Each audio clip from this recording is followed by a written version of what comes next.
नमस्कार दोस्तों, TV9 digital channel पर आप सबका स्वागत है। मैं हूं आपके साथ संजीव चौहान और इस वक्त आप सुन रहे हैं अपना पसंदीदा प्रोग्राम पॉडकास्ट, यानी मौजूदा वक्त में दुनिया के सबसे उलझे हुए मसले पर बेबाक बातचीत। मसला वही जो कई दशक से हिंदुस्तान और पाकिस्तान के गले की फांस बना है, मतलब POK यानी पाकिस्तान के कब्जे में मौजूद कश्मीर, जिस पर भारत हमेशा अपना दावा ठोकता रहा है और पाकिस्तान अपनी दावेदारी पेश करता रहा। हिंदुस्तान और पाकिस्तान के बीच POK की जमीन को लेकर छिड़ी इस जुबानी जंग में घर बैठे मौज ले रहा है हिंदुस्तान का कट्टर दुश्मन यानी पड़ोसी चीन। वही चीन जिसे दुनिया ड्रैगन के नाम से भी बुलाती है। जब से रूस ने यूक्रेन पर धावा बोलकर यूक्रेन के संग संग अमेरिका, नाटो और ब्रिटेन की दबंगई हवा में उड़ाई है, तभी से दुनिया की नजरें हिंदुस्तान पर टिक गई हैं। इस सवाल पर कि क्या अब हिंदुस्तान भी हक की हिमायत में पाक अधिकृत कश्मीर लेने के लिए पाकिस्तान को यूक्रेन के से हाल में पहुंचाने की तैयारियों में जुट गया है। मौजूदा हिंदुस्तानी हुकूमत द्वारा कश्मीर से धारा 370 साफ किए जाने और सन 2016 में मोदी सरकार के पहले ही कार्यकाल में पाकिस्तान में घुसकर की गई यादगार एयर स्ट्राइक के बाद दुनिया जहां में इस तरह की चर्चाएं जोर पकड़ने लगी थी कि हो ना हो, अब जल्दी ही हिंदुस्तान POK को हासिल करने के लिए भी कोई कसर बाकी नहीं छोड़ेगा। उस पाक अधिकृत कश्मीर को पाने के लिए जिसे हिंदुस्तान हमेशा अपना हिस्सा मई सबूतों के मानता रहा है, पूर्व प्रधानमंत्री अटल बिहारी वाजपेयी हों, मौजूदा प्रधानमंत्री नरेंद्र मोदी या फिर केंद्रीय गृह मंत्री अमित शाह, इन सब की भी यह हसरत अभी तक खुलकर सामने आती रही है कि POK जो कि हिंदुस्तान का ही है, आखिर हिंदुस्तान की हद में क्यों नहीं रहना चाहिए। नरेंद्र मोदी हिंदुस्तान के प्रधानमंत्री की हैसियत से अगर कई बार आम जनसभाओं में खुलकर बोलते देखे सुने गए हैं कि पाक अधिकृत कश्मीर यानी POK तो गैर कानूनी तरीके से कब्जा करके पाकिस्तान ने अपने पास रखा है, यह कसक तब तक हिंदुस्तानियों के दिलों में मौजूद रहेगी जब तक हम POK को हिंदुस्तान की हदों में नहीं समेट लेंगे। वहीं केंद्रीय गृह मंत्री अमित शाह POK को लेकर खुलेआम भारतीय संसद में बयान दे चुके हैं कि POK जम्मू कश्मीर यानी हिंदुस्तान का हिस्सा है, इसे पाने के लिए हम कोई भी कुर्बानी देने को तैयार बैठे हैं। ऐसे में किसी के भी जहन में ये सवाल कौंधना लाजमी है कि आखिर पाकिस्तान के कब्जे में मौजूद हिंदुस्तानी कश्मीर में ऐसा क्या है जिसके चलते हिंदुस्तान POK को हर हाल में अपनी हदों में समेटने को बेताब है। पाकिस्तान अधिकृत कश्मीर हासिल करने से आखिर हिंदुस्तान में क्या कुछ बदल जाने की उम्मीद है?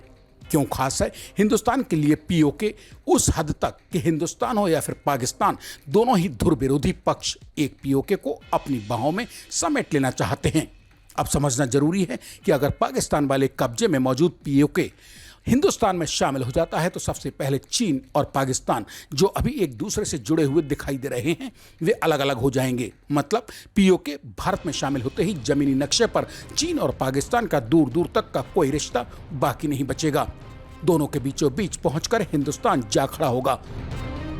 हाँ, इस बड़ी और ऐतिहासिक तब्दीली से यह बड़ा बदलाव जरूर आ जाएगा कि पाक अधिकृत कश्मीर हमारी हदों में आते ही पाकिस्तान और चीन जैसे हिंदुस्तान के दोनों कट्टर दुश्मन देशों की हदों के हिंदुस्तान और भी ज्यादा करीब पहुंच जाएगा। मतलब भारत के POK में पहुंचते ही पाकिस्तान चीन लैंड रूट यानी जमीनी तौर पर एक दूसरे से दूर दूर हो जाएंगे। चीन और पाकिस्तान जब भी एक दूसरे की ओर नजर उठाकर देखेंगे तब तब उन दोनों के बीच में हिमालय पर्वत सा मजबूत अडिग हिंदुस्तान अपने बीच पाक अधिकृत कश्मीर में खड़ा और डटा हुआ दिखाई देगा। इस बदलाव के बाद चीन और पाकिस्तान के बीच सड़क मार्ग से होने वाले व्यापार पर भी असर पड़ेगा, क्योंकि पाकिस्तान और चीन के बीच अधिकांश व्यापार के लिए सड़क मार्ग POK के बीच से ही निकाला गया है। चीन का CPEC प्रोजेक्ट भी ऐसा होने से प्रभावित हुए बिना नहीं रहेगा, क्योंकि चीन का ड्रीम प्रोजेक्ट CPEC भी पाक अधिकृत कश्मीर के बीच से ही होकर जा रहा है। POK अगर हिंदुस्तान के हदों में सिमट आएगा तो चीन के लिए उसका ड्रीम प्रोजेक्ट CPEC भी बीच में ही लटकना तय है। इससे न केवल चीन अपितु पाकिस्तान को भी मोटी रकम का नुकसान होना तय है। ऐसे में पाकिस्तान तक पहुंचने के लिए चीन के पास एक अदद समुद्री रास्ता ही बचेगा, जो कि बेहद लंबा और खर्चीला साबित होगा। हाँ, इतना जरूर है कि इस बदलाव का भारत को पूरा पूरा लाभ मिलेगा। हिंदुस्तान की आर्थिक स्थिति बेहतर होने की प्रबल संभावनाएं होंगी, क्योंकि पाकिस्तान और हिंदुस्तान के बीच मौजूद POK ही एक वो स्थान है जो प्राकृतिक संसाधनों से परिपूर्ण है। फिर चाहे बात हाइड्रो पावर पोटेंशियल की हो या फिर किसी अन्य प्रकार के प्राकृतिक संसाधन की बात हो। फिलहाल इस सब का लाभ पाकिस्तान के बजाय सीधे सीधे ड्रैगन यानी चीन को मिल रहा है। चीन की मोटी कमाई का एक मजबूत स्थान पीओके बना हुआ है। अगर ये कहा जाए तो भी गलत नहीं होगा। पाक अधिकृत कश्मीर से सोना निकालने की बात हो या फिर प्लेटिनम, कोबाल्ट या अन्य बेशकीमती प्राकृतिक धातुएं पाक अधिकृत कश्मीर से निकालकर उनसे मोटी कमाई करने का मुद्दा, फायदा हर जगह पाकिस्तान की बजाय चीन को ही हो रहा है। मतलब हिंदुस्तान की हदों में पीओके आते ही पाकिस्तान उतना नुकसान में नहीं रहेगा जितना कि आर्थिक और भौगोलिक रूप से चीन की कमर टूटेगी। पाक अधिकृत कश्मीर में मौजूद यहाँ के स्थानीय निवासी अभी लम्हा लम्हा अपनी जिंदगी गोला बारूद की डरावनी आवाजों के बीच बसर करने को मजबूर हैं। हिंदुस्तान के हदों में पीओके पहुंचते ही हिंदुस्तानी हुकूमत इस इलाके में मौजूद प्राकृतिक सौंदर्य में चार चांद लगाकर स्थानीय नागरिकों को पर्यटन के जरिए कमाई के बेहतरीन रास्ते भी खोलने की कुव्वत रखती है। टीवी 9 डिजिटल के प्रोग्राम पॉडकास्ट को इस वक्त मेरे यानी अपने दोस्त संजीव चौहान के साथ सुन रहे श्रोताओं को बताना जरूरी है कि इस वक्त हिंदुस्तान अफगानिस्तान के बीच कोई भी जमीनी रास्ता यानी सीधा सड़क मार्ग भी मौजूद नहीं है। पीओके भारत के पास पहुंचते हिंदुस्तान और अफगानिस्तान के बीच सड़क मार्ग में रोड़ा बन रहा पाकिस्तान खुद ही रास्ते का रोड़ा बनने से गायब हो जाएगा, यानी हिंदुस्तान और अफगानिस्तान सीधे सड़क मार्ग से जुड़ जाएंगे। अभी हिंदुस्तान ईरान और पाकिस्तान को पार किए बिना अफगानिस्तान सड़क मार्ग से नहीं पहुंच सकता है। और इससे अब सबसे बड़ा व अंतिम फायदा भी सुन लीजिए।